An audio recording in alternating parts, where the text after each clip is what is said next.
getting chills right now thinking about this next game. Zerg versus Terran is our forte, man, and we'll just have to see what Trimaster is going to do to win this next battle. Otherwise, he's knocked down to the bracket below, which means he's only one game away from elimination. Well, I mean, I don't think that there was anything wrong with Trimaster's approach to the game necessarily.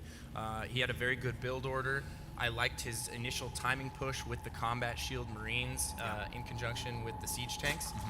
It just didn't work out for him, and Spanishiwa had enough units to hold off that first push, and then caught him with that counter. Now both players have spawned on Shakura's plateau. Trimaster is the green Terran in the bottom right-hand corner. Spanishiwa is going to be the yellow Zerg at the top left-hand corner. Make some noise, guys, for these two players. Yeah. All right, so on that last map, that Marine tank push, really effective on Xel'Naga Fortress because it's such a close map. I don't think it's going to be nearly as effective on this map because of the longer rush distance. Also, this is a great map for Terran players to do that 2 barracks pressure on, so we'll see what Trimaster does. Yeah, I agree with you on both points there. Also on this map, it's a great map for Terran players to split the map in half. I mean, initially, way back in the day, Zerg players all loved Shakuras, but that's before we really started understanding the map. Yeah. And at this point, I still don't even feel like it's really that bad of a map for Terran at all. It's very easy to split the map in half. You can go up to 4 base. You just have to make sure that you're managing the Zerg properly. You can't just let them run out of control, get up to 5 base, 5 gas, and start getting all those high-tech units. What Ping User's talking about, ladies and gentlemen, is the tank position in the middle of the map. This is a great spot for tanks to be at. It basically chokes off the Zerg from ever running any ground units over to the Terran side. And at the late game, it can definitely be a situation for Zerg players to deal with. Yeah, absolutely. Especially if you ferry a few tanks up to the those little ledges up there. Those little islands in mid, it makes things very difficult, especially if they don't have a muta pack. Yeah. You know, they have to rely on infestors to spit infested Terrans up there, and it's hard to get vision up there for them. So it can definitely be a thorn in the Zerg side if you utilize those ledges there in mid. And also, it allows you to, it frees you up for expansions on the outer rim on the right side of the map. You can take your 3rd and 4th relatively quick as long as you have mid locked down. Now, looks like we're going to have a quick Reaper here out of Trimaster. He did get a tech lab right off the bat, and he's saving up for what looks to be a command center immediately after this. It will get scouted out by Spanishiwa, so he's not going to be too surprised to see this. Yeah, the drone has made its way into Trimaster's base right now, sees everything that's going on. Should note that a Reaper is on the way. Spanishiwa did open up with the 15 hatch, so he's gone for the most economical opening for the Zerg player that's possible. And with them both spawning on the cross spawn, I would not be surprised to see a very late macro game here between these two guys. It's certainly a possibility. It really just depends on what sort of build orders they have prepared for one another. Now, the first Reaper is going to come out here and pick off that scouting drone from Spanishiwa. He's also going to drop that command center on the low ground, it looks like, and then head out cross map to scout with this Reaper. He also has a second Reaper queued up here. So he's going to be harassing with 2 Reapers, probably from multiple angles. Going to try and get in there and get some scouting information. But, you know, I really have never seen this opener do that much damage, and you're investing quite a bit of early game gas in those 2 Reapers, and more often than not, it just doesn't pay off. There is one location where the Reapers can hide at the natural. They can hop down from that cliff down to that little bushy crevice of Shakura's plateau. It's actually a pretty good spot for Reapers to be at, but the Reaper goes down right there to 2 Zerglings. I really like the position of Spanishiwa's Zerglings beforehand when he scouted that Reaper. He left them at the most probable locations where the Reapers would be hopping up and down those cliffs, and he picked off a Reaper right away. Second Reaper makes its way in right now. He's going to pick off a few Zerglings, but like I said, these Reapers certainly not paying for themselves. They're really not even getting that much vital scouting information, especially at this point in the game. It's, you know, you really know what the Zerg is up to. I like using them for controlling the Xel'Naga towers, not really for super offensive play, and he's going to pick off some additional Zerglings here, but he needs to get out of there and head back towards mid or just hold this location at the 3rd and then come back in later for a scout. Now we see Trimaster doing what's pretty popular for Terran players on this map. Barracks wall that natural off. It's basically Ling-proof, Baneling-proof, There's whatever no you reason got. not to. Yeah, it's absolutely the smartest play to go for, and Trimaster's got his own little wall going on right now. And he's got the natural secured as well, and a lot lot of barracks here. So yeah, looks this like he's is going to go with a actually very big kind bio play. of weird. Yeah, he is researching very early combat shield and stim. He's pumping Marines off of 5 Raxes, 2 of which have tech labs researching upgrades. So what he's essentially done here is he's syncing up combat shield and stim to finish around roughly the same time, and he's just going to pump out a ton of Marines. He's actually supply blocked really hard right now. He's going to be stuck at 38 for quite some time. He doesn't have enough energy to call down a depot, and I do not see any depots in production. There we go, 2 depots do get dropped there, but this has essentially ruined his entire build. He's not going to be able to produce units for, I mean, it was already 30 seconds before he dropped those 2 depots. It's going to be an additional 40 seconds after that. We see him building 3 depots right now, but that really, really hurts, especially with an early game aggressive build that he was trying to go with. Now, I remember talking to Spanishiwa backstage about this. He was really concerned about Trimaster's 2-base mass Marine Marauder push. It's something that he's very worried and concerned about, and I think that's why he got that Baneling Nest before Lair. He has not even gotten the Lair, and then traditionally going into Baneling Nest. He gets that right away. He's getting +1 weapons on his Zerglings and Banelings as well. I think Spanishiwa may be prepared for this push when Trimaster moves out. Well, yeah, I mean, he better be, because he's had so much time to produce units, and Trimaster has not been producing any units. Trimaster missed 3 full production cycles off of all these Raxes, and here, you know, we see Trimaster adding a factory now. He might even try and add a 3rd. His money skyrocketing up to 800 here. Wow. And there goes the 3rd command center. Well, he just wasn't able to produce units for so long there that, you know, his whole build was thrown off, and, you know, I don't think he's going to be able to hit that stim combat shield timing that we saw. Supply depots, man. He actually canceled stim. He finished combat shield. Stim was about 80-90% done. No. He lifted off the barracks no. for the factory, and he actually canceled stim. We've I don't think he Terran knows about players it. Yeah, do I've this done before. it. Everyone's done it. But generally, at this point, at this, you know, you're playing on stage. You don't want things like that to happen, especially when there's this much on the line. You know, I think Trimaster letting that first game get to him a little bit. I wouldn't say that he's falling apart here, but he's certainly made 2 critical errors, and we're only at the 10-minute mark right now. And you were mentioning before, getting that supply block and losing triple production cycle of units is really going to hamper his push. Losing that stim is pretty much going to negate this push altogether. Trimaster is not going to move out until stim is done, and that won't finish for another minute or so, maybe more. And that's going to give Spanishiwa the go-ahead to get a 3rd hatchery. Spanishiwa is looking great this game, and not due to his own accord, really just Trimaster making huge blunders in this game. No, yeah, I couldn't agree with you more. Spanishiwa is playing a solid game right now, but the way that Trimaster has opened up here and the way that he's transitioned into the mid game is opening Spanishiwa up to anything he wants. Spanishiwa can play any style he wants right now, and I really agree with him grabbing this 3rd. He could even go ahead and grab a 4th right now if he wanted to, but he doesn't know that, and he has more than enough Zerglings and Banelings out on the field to deal with any kind of push. And just getting into the Zerg mine right here, Spanishiwa's got to be thinking, what the heck is going on? Why hasn't the Terran pushed out yet? This is so unusual. On 2 bases, it's approaching 12 minutes right here. Trimaster hasn't moved out quite yet. Spanishiwa's got all these Lings and Banelings in the middle of the field. He's totally prepared for that push from Trimaster, but it hasn't come yet. And now maybe Spanishiwa's thinking, maybe I've got a shot to maybe go for an attack myself. Yeah, I mean, he certainly may. First drop is headed out right now, but it is going to cross paths with an Overlord that is freshly pooping some creep in the bottom middle of the map, and he's actually not going to drop those Marines and take... Okay, yeah, he is going to take out that Overlord, but Spanishiwa knows the drop is coming now. He knows where to position his units. It's probably not going to do any damage, and Trimaster is just so bottled up right now. He has no presence on the map. He hasn't taken either of the Xel'Naga towers this entire game. That drop, you know, spotted on the way out. Things are just not looking good right now for him at all.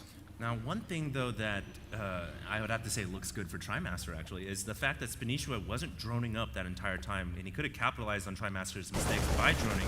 As it stands, the supplies aren't really that different. If we look at the supply count, Trimaster's right on par with Spanishiwa, and I think that goes back to the fact that, you know, Spanishiwa was building all these Lings and Banelings and wasn't droning up, so he's not at the 75 drone count. Rather, he's only at, you know, 60, 70, now finally getting up to 70 plus. Yeah, I agree with you. He overproduced a ton of units, and I think he was All due to that anticipating. fear. Yeah, he was anticipating that build from Trimaster, and it's kind of funny the way things played out.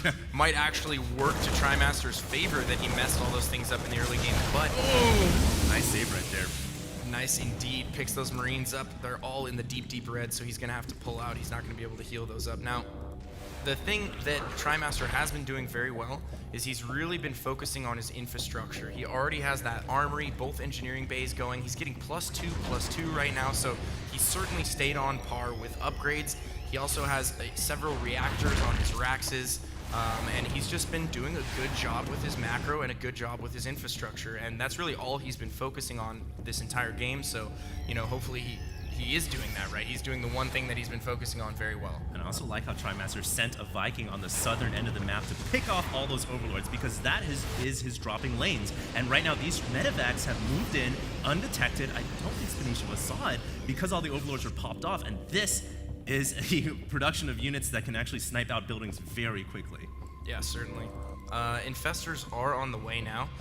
It's going to be a little while. They do have pathogen glands on the way, and Trimaster not really utilizing this drop right now. He did drop 2 medevacs worth of units over in the bottom left-hand corner, but he's really not sure about whether he wants to engage with them or not. Maybe he's waiting for some additional units. Maybe he wants to bring a few more medevacs worth of units. I'm not sure. He could also be waiting to push out at the same time, create a distraction, and then go in with the units from the back and actually start to drop. But Trimaster still hasn't taken his third. Man. Just now heading down there to grab that third. Look how many Marines we got here just chilling at the natural. When Trimaster moves out, he's going to have a pretty significant force. And like you said before, Trimaster's macro is really what's been keeping him in the game, man. Even though he's on 2 base, he has been producing like a boss, and now he's moving out with this dreaded Terran ball. And is Spanishiwa prepared for this? He doesn't have any mutas on the field at all, completely relying on his old school Ling Infestor style. And we'll just have to see if this is going to work post-patch. Yep. And oh, there we go. Trimaster actually utilizing some SimCitying this game. He's going to go ahead and extend that wall at the bottom of the ramp.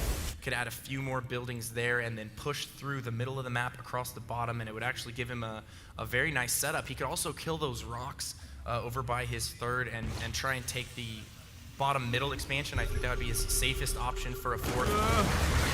Spanishiwa running in there, but he gets a scout on that command center. Look at the Banelings near the Zelnaga tower. If he can bait... Oh, the tail end of that scan actually There's a scan that's going to see that.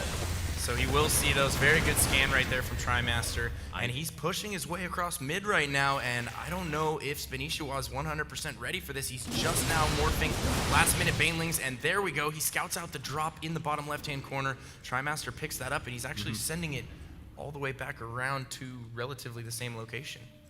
Yeah, he may actually go for a drop at the natural, but I really like how Spanishiwa ran in there, tried to bait the Marines into those burrowed Banelings at the tower, but Trimaster was all over that, man. He's too intelligent for that. And look at the tanks! He's positioned them on that plateau above. This is a great spot for those tanks. And the Infestors do not have Neural Parasite. They can use the Infested Terrans to take out those siege tanks, and it looks like Spanishiwa's gonna do just that, burrowing a couple of Infestors, gonna get in range. Is he gonna drop the Infested Terrans? He doesn't have sight of the high ground, so he can't even do that. He's going to grab the Zelnaga, it looks like, and try and get sight of the high ground. This is so risky. We already saw Trimaster scan on top of his tanks once, just in the event something like this was going on. I was wondering why he scanned on top of his tanks earlier, but now it makes perfect sense. He was actually anticipating the Infestors moving in burrowed. If he does that again, he could kill quite a few Infestors here. Pain User, this is such a tense situation. There are very tenuous Infestors waiting under these Marines, ready to pop out and vomit, pop out and spit out some Infested Terrans. It doesn't look like Spanishiwa's going to spring the trap yet. From Spanishiwa, though, ran all the way through the main and the natural. Going to kill a ton of SCVs here. Trimaster, once again, not completing his SimCity. No bunkers to slow down that eventual push of the Lings. And, you know, you've got to be ready for this kind of stuff in the late game against an accomplished Zerg. Of course he's going to go for counterattacks. Of course he's going to go for run-bys. Oh, my God. But Trimaster doing a counterattack of his own, picks off the Hive in the main. That is a huge building to take out, and both players just going at it right now at each other's bases. I don't know who's ahead right now after both players taking significant losses, but if you look at that production chat, Spanishiwa way ahead in the drone count. Yeah, both players still relatively even. You know, Trimaster did just lose all of those SCVs. Gonna lose some more here at the third. Beautiful fungals going down right there. But the medevac's coming in to save the SCVs at the last second. Yeah, a few of them do get saved there. He is also probably going to lose these 4 infestors, assuming Trimaster brings some units over here. He's actually not using stim, interestingly enough. I don't think he has enough medevacs right now to really support stimming his entire army there. Now, Spanishiwa, with all of this play, all these little attacks on the side, has really bought himself time to get out these mighty Ultralisks on the field. And look at the banked resources that Spanishiwa's got. He can make a billion Zerglings on command. With Ultra Ling, maybe some Baneley Infestor support as well, I really think Spanishiwa can crush through Trimaster's army. And the long-term aspect, Spanishiwa has a lot more drones. Well, you know, Trimaster certainly has quite a few tanks in a very good position here. He also has a nice little trust fund of his own. He's only behind by 400 right now. He's at 3.6k. If he can secure this position at the 4th and snipes that Ultralisk Cavern, very well done right there. That was important. And oh my god, Spanishiwa going for the full-on counterattack here, circumventing those tanks entirely. And those units are all stuck up there. Trimaster cannot get those units down. That is so much supply invested in a static location. None of those units are going to be in this next huge fight, so Trimaster is just working with his bio at the 3rd right now. That's all he has, and here we go. It looks like Spanishiwa might be willing to commit here. I don't know. He's scouting things out with the infestors. A scan goes down. Ready and waiting. EMP goes down on all the infestors. But the infestors still have a lot of energy. They've been banking that for the whole game. They're going to launch a bunch of bundles, hitting all the Marines, and the Bailey's running in there, cleaning the house. It looks like Spanishiwa doing a lot of damage here, but the Sim City of Trimaster may be enough to hold on. Look at that nook and cranny. The Marines are waiting in. So intelligent right there by Trimaster to drop all those Raxes right at the last second, filtering all those Zerglings through that tight little choke. And he has relocated the units that were originally stuck up there with medevacs. He's taken out the 4th. He now can take out the 5th. And I think Trimaster is actually in a pretty good situation right here. He's held off this entire attack. He's stifled the economy of Spanishiwa. And what an amazing comeback. Way to keep your head on your shoulders and really just work yourself back into a game that you were considerably far behind in. Now, the thing is, the economy of Spanishiwa still way overpowers Trimaster, and Trimaster doesn't really have any mining expansions. There's not really that many SCVs there. This orbital command center is being denied by a burrowed Zergling, and Spanishiwa is putting his bank resources to work right now, man. He's going to produce so many units. And yes, Spanishiwa lost some bases here or there, but the power of the Zerg is having hatcheries all over the map, and you know that's a little bit of a redundancy factor. If you lose one hatchery here, you've got plenty more to go to. I agree. I think that Trimaster definitely needs to push and do a lot of damage here. He has the opportunity to drop a ton of units up here on this this other plateau, and it looks like that's exactly what he's going to do. Going to siege some tanks up there, picks off a few infestors, and now it's really up to Trimaster to make some moves here. He has to do some damage, and he's certainly going to be able to hold off this counterattack. Great positioning with the buildings there, but he also needs to get his 4th up and running. Like you said, he doesn't have very many SCVs right now, only 21. He's actually not producing more SCVs, so Trimaster not really showing any intention to get back in this game in a macro sense. He's just going to starve Spanishiwa out, continue to get cost effective with his army, which is exactly what he's been doing all game long. And if he can starve Spanishiwa out, he's got this game in the bag. Spanishiwa's hardly mining at all right now. Yes, I love how Trimaster uses Marines so well right there. He picked off all the Ultralisks in the middle of the map, at the same time also denying this hatchery, utilizing the Shakuras Plateau to his utmost extent, picks off that hatchery, and now really the Zerg player doesn't have any mining going on at all. And if we look at the supply tabs, Trimaster at 150, Spanishiwa at 94. Trimaster getting right back into this. He has a much bigger army on the ground, man. Yeah, I'm very impressed with all of Trimaster's drop play and the way he's really utilized the map to Terran's advantage. He's just playing such a smart game. Now he's going to hit 2 points at the exact same time. He's going to try and pressure the main here with some tanks on the low ground, and he's also killing the last remaining mining base with this huge medevac marine drop in the bottom left-hand corner of the map. And he's actually going to come out ahead in both locations, and I think with that, he seals the deal, and there it is. A game, ladies and gentlemen. That was one of the most intense Zergs versus Terrans we've seen in a while. And yeah, Trimaster takes that game. Now, the late game strategy of Spanishiwa going for Ultras, I'm a big fan of Ultras, man. Don't get me wrong, but on that map, I feel like brute.